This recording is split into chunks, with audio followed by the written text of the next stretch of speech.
अली भाई, आप ऐसा नहीं है कि शरारती नहीं थे, ये तो खैर बच्चा खो सकता है साइकिल चलाते हुए। आप एक बार बड़े हो चुके थे और एक इंटरनेशनल होटल में मौजूद थे। आपने पूरे होटल में हड़ाहुड़ी मचा दी थी, कुछ छोड़ दिया था आपने वहाँ। वो मैंने नहीं छोड़ा था, मुझसे छुड़वाया गया। अच्छा। अब बम्बई में मेरी रिहाइश, परवरिश, पढ़ाई, स्कूल, कॉलेज, काम करने के एथिक्स सब बॉम्बे से सीखा हूँ। बॉम्बे में अक्सर बहुत सारे फॉरेन क्रूज आते हैं काम करने, जी। तो उससे हमें एक्सपोजर भी मिलता है, कुछ अच्छी चीज़ें भी सीखने को मिलती हैं। इस बार आई थिंक स्पेल के आखिरी 2 दिन थे, कुछ था, और जिस होटल में हम रह रहे थे हम्म।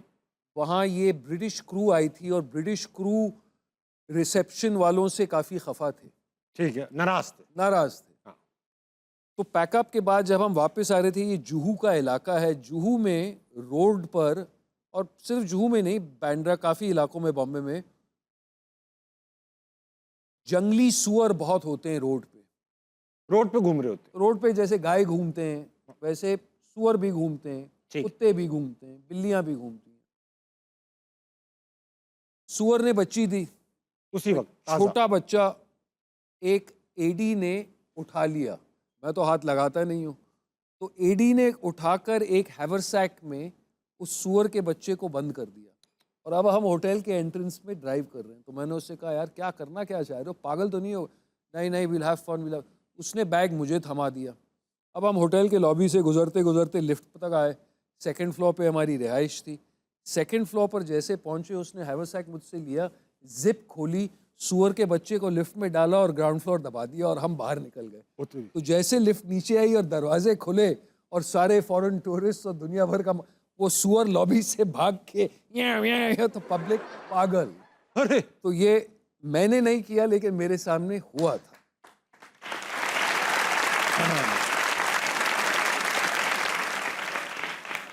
और भाईजान, पता नहीं ये इतने सारे इम्प्रेशनेबल स्टूडेंट्स के सामने ये सारी चीजें बात सुअर करने मिलेगा की कहाँ यहाँ पर? बात सर। ढूंढने में इतना मसला हो जाएगा, सुअर ढूंढते रहेंगे। इस्लामाबाद चले जाना चाहिए, वहाँ तो चाइनीज़ों के लिए काफ़ी कर लिया अब। अच्छा अली भाई, ऐसा है कि आपने कई फिल्मों में काम किया है, बाहर इधर उधर हर जगह ही। कौन और कितने सारे लोगों के साथ काम किया, कौन सा ऐसा सेलिब्रिटी है जिसको देखकर आप थोड़े से ऑ स्ट्रक हो गए, अबे यार ये फलां के साथ काम कर रहा हूँ? ये कभी भी नहीं हुआ ये? आज तो हुआ है, आज तो हुआ। आज आज हाँ, आज तो हुआ है। लेकिन मैं एक्टर्स से इतना ज़्यादा इम्प्रेस नहीं होता, या एक्ट्रेसेस से। स्पोर्ट्समैन और गुलकार से मैं ज़्यादा इम्प्रेस होता हूँ। अच्छा। हाल ही में मैंने एक प्रोजेक्ट किया था जिसमें जो लीड एक्टर थे उनके लिए काम बड़ा मुश्किल था, या कम आसान कहूँगा। 3-4 एक्शंस करने थे, और अंग्रेज़ थे जो अमेरिका में रहते थे, लेकिन शो में ऑस्ट्रेलियन बने थे जो हिंदी और मराठी भी बोलते हैं। ओह। तो उनके लिए वर्कलोड बहुत ही ज़्यादा था। जाहिर सी बात है, डायलेक्ट कोच के साथ तो काम देव चलता पटेल है। की बात हो रही? नहीं, चार्ली हनम, अच्छा। गोरा एक्टर है। He was in the gentleman, he was समझ शाकाराम गया, में था हमारे। समझ गया। तो जब आप अमूमन सेट पर जाते हैं तो पिछली रात आपको कॉल शीट दी जाती है, और कॉल शीट पर सब कुछ मेंशन है कि आपका अगले दिन का क्या स्केड्यूल है। ऐसा ही है। तो इट्स एक्सपेक्टेड कि आप घर से होमवर्क करके आएँ, और सेट पे जब आप पहुंचते हैं तो सीन करने से पहले जो आपके पास थोड़ा बहुत प्रेप का वक्त मिलता है, वो डायरेक्टर आपको ब्रीफ कर। न्यूएंसेस बता रहा होता है, या यूं कह लें, वो आपको बताता है कि आपको क्या नहीं करना चाहिए। बेशक। तो वो वक्त लाइंस के साथ स्ट्रगल करने का वक्त नहीं होता। अगर लाइंस ऑलरेडी हजम कर चुके हैं तो फिर आप सटल्टीज और न्यूएंसेस पर। काम कर सकते हैं। तो चार्ली जो था वो 90% ऑफ द शो में था, और क्योंकि इतनी सारी लैंग्वेजेस बोलनी थी, जब आप ट्रेलर पे पहुंचते हैं तो A4 शीट नहीं होती, A3 साइज पेपर होता है, स्लाइटली स्मॉलर, जो आप दोहरा सकें और अपने कॉस्ट्यूम में छुपा सकें। तो अगर आपको कभी लाइन चेक करनी है, आप फौरन निकालते हैं और उसे वर्ड फॉर वर्ड चेक कर सकते हैं वापस। सारे टेक्नीशियंस के पास ये A3 होती है, कैमरा डिपार्टमेंट, कॉस्ट्यूम डिपार्टमेंट, बेशक। साउंड डिपार्टमेंट, क्योंकि सब स्क्रिप्ट के साथ काम। तो अगर आप अपना भूल जाते हैं ट्रेलर में, आप सेट पर कभी होते हैं, तो whoever's closest, you say, यार can I just see your sides, वो अपने साइड्स निकाल, वो स्क्रिप्ट को साइड्स कहते हैं, दिन का काम जो होता है, तो वो आप दोहरा लेते हैं और दोबारा उसको रिटर्न करते। तो कुछ 180 दिन के स्पेल में मैंने ज़िंदगी में एक बार भी चार्ली को साइड्स मांगते हुए कभी नहीं देखा। याद था सब। और ये ऐसा एक्टर है, सुबह के 5 बजे हम आते थे, ये कोविड के दौरान हम शूट कर रहे थे, तो बहुत स्ट्रिक्ट था, जिम भी खुला नहीं था, जिस होटल में हम थे सिर्फ एक 25 मीटर स्विमिंग पूल था। तो चार्ली वापस आता था सुबह 3-4 बजे शूट करके, हम सब आते थे, लेकिन 103 लेंस। तो मैं उसको पूछता था, यार 100 लेंथ तो समझ में आते ही, ये 103, इसे 100 एक्सरसाइज के लिए, एक गॉड के लिए, अल्लाह ताला के लिए, एक अम्मी के लिए, एक अब्बा के लिए। वाह। तो ये डिसिप्लिन था बंदे का। और 180 दिन में एक बार भी मैंने उसे कभी किसी से पूछते हुए नहीं देखा कि यार लाइंस को, इतना पक्का। तो ही I was in awe of show. क्या बात है अली भाई, ऐसा है बहुत देर से ये लोग बैठे हुए बेताब हैं आपसे सवाल करने के लिए, मुझसे भी सवाल करेंगे, इनसे भी हम सवाल करेंगे। चलिए इनसे हम सवाल ये करेंगे कि कौन सी ऐसी चीज़ है जिसको सोसाइटी में सीरियस लिया नहीं जा रहा जबकि लेना चाहिए। बहुत इंपॉर्टेंट चीज। आप क्या समझते हैं सोसाइटी में ऐसी क्या चीज़ है जिसको सीरियस लिया नहीं जा रहा जबकि है सीरियस? एडिक्शन। एडिक्शन, आदतें, जो खराब आदतें बेसिकली। Addiction sir. ठीक है, right। इसी के ऊपर एक फीचर फिल्म भी आने वाली है आपकी, इंटरनेशनल फेस्टिवल में जाएगी वो इंशाल्लाह। जाएगी सर। ठीक है, इंशाल्लाह। इनसे बात करते हैं। ये पोस्टर है उसका, स्क्रीन लॉक्ड।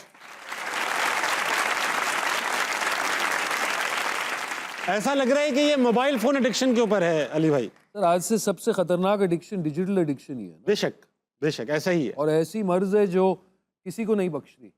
3 साल के बच्चे से 90 साल की औरत, सब लगे हुए, सब लगे हुए in any caste, colour, creed, language. हाँ हाँ हाँ। तो वो एक यूनिवर्सल मर्ज हो गई है ना। रात के 2:30 बजे तो मुझे लैंग्वेज से फर्क भी नहीं पड़ता, बस मैं हिलती हुई चीजें देख रहा होता देख ले। क्या है, देख ले। और आपको पता है कि आजकल हॉलीवुड में स्पेशल क्लासेस दिए जा रहे हैं स्क्रीन राइटिंग के, कि जब राइटर्स रूम में राइटर्स बैठ के नए शो के लिए नया प्लॉट डिस्कस करते हैं, दे आर एक्चुअली टोल्ड कि प्लॉट को आप इस टाइप का लिखें कि मल्टीटास्किंग हो सके, meaning every 30 second someone looks up at the screen, हाँ, और फॉलो हो जाना चाहिए, फिर बैक टू स्क्रोलिंग, और फिर कुछ आया तो फिर देखा, अच्छा ये हो रहा, हाँ हाँ समझ गए, फिर so they have to make the plot line so simple that people can scroll while watching a show. ये आदत ना छूटे।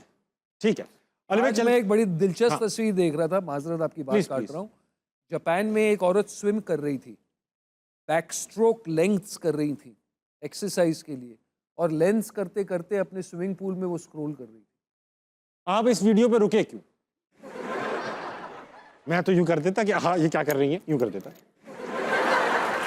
मगर आपने डिटेल में देखा। अच्छी बात, बुराई पता होगी तो खत्म होगी, बिल्कुल ठीक बात। बेशक। इनके पास चलते हैं, इनके पास कौन है? अजमल, अस्सलाम वालेकुम सर। वालेकुम अस्सलाम। क्या नाम है आपका? मोहम्मद शफात मेरा नाम है। क्या करते हैं आप शफात भाई? मैं सर एकेडमिक्स को देखता हूँ कॉथम इंस्टीट्यूट में। आप एकेडमिक्स को देखते रहते, पढ़ाते नहीं? जो पढ़ा रहे होते हैं उन्हें देख रहा होता हूँ देखते सही हैं। पढ़ा रहे हैं, और जो पढ़ रहे हैं उन्हें देख रहा होता हूँ वो सही पढ़ रहे हैं। बस देखने का काम है आपका भी? जी सर। देखने दिखाने में रहे हैं आप? जी सर। अली भाई कुछ बोलना चाह रहे हैं आप? नहीं नहीं, अच्छा ये बताइए सर कि आप सोसाइटी में ऐसी कौन सी चीजें जो सीरियस ली नहीं जा रही हो है जबकि सीरियस? सर नॉर्मली हमारी ड्रेसिंग है, उसको हम सीरियस नहीं इवेंट ले के रहा? हवाले से नहीं देख रहे होते। ठीक है, ये तो मतलब आपकी ड्रेसिंग सीरियस नहीं ले रहे लोग या अपनी भी नहीं ले रहे? ओवरऑल सभी लोग नहीं देख रहे। आपके बच्चे तो माशाल्लाह बिल्कुल सीरियस ड्रेसिंग में बैठे हुए, पक्के पैक होकर आए। इन्हें तो देखता हूँ इसलिए तो ये ऐसे होकर आए हैं। वेरी गुड, वेरी गुड, अच्छी, गुड जॉब। ये बताइए कि आप क्या सवाल लाए सर हमारे लिए? सर मेरा क्वेश्चन आपसे ये है कि आपने पाकिस्तान में भी काम किया और इंडिया में भी काम किया, तो कहाँ पे आपको ज़्यादा चैलेंजेस का फेस करना पड़ा? अल्लाह का शुक्र है सर, चैलेंजेस तो ऐसे कोई फेस नहीं करने पड़े।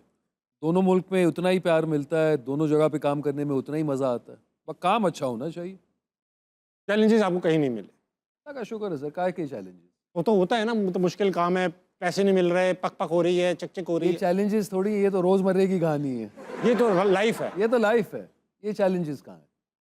अच्छा एक बात आपसे पूछना चाहूंगा, क्योंकि आप वहाँ काम करते हैं, आप यहाँ पे भी काम करते हैं, इंडियन मूवीज में ऐसा क्यों दिखाते हैं हमको जैसे जनाब अस्सलाम वालेकुम जनाब, मेरी नमाज का वक्त हो रहा है जनाब?